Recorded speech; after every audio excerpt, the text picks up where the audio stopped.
So we've come into the iPad now, and we can see we've got our main menu on the left-hand side. And what we're going to do is we're going to have a look at how we can review 2D and 3D information using BIM 360 Field on the iPad out on site.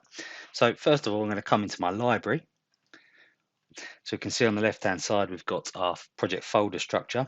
In this case, we've got an architect, mechanical and electrical, and structural engineer.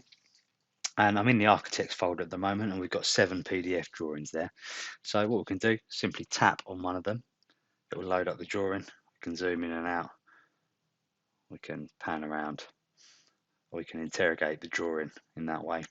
What we can also do is come up to our markups, and I can then begin to mark up the drawing. So for example, if I'm creating an as-built drawing, I know that wall hasn't been installed, for example, so I'm just going to say remove wall. And because everybody's on the project, everybody's on the system, they can then get a notification of that markup, so that then gets sent to the whole project team. Again, you've done that markup, everybody else then on their iPads can view that markup, and we can start to communicate via this. We can then come back over to our menu, and then we can hit models.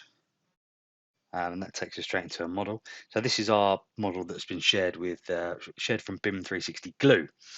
So we can tap on the model, that'll load us up the model there, and we can just begin to navigate around that using the iPad. Very easy to use, really nice way of interrogating the model. And then we can utilize our shared views that we created in BIM 360 Glue. So for example, I can just flick through them and it takes us to each individual view. So this is a nice section there that we can look at. So you don't necessarily need to actually navigate the model itself. We can work with the views. So you can just come in there, tap on the view you want, and you can then begin to interrogate the model.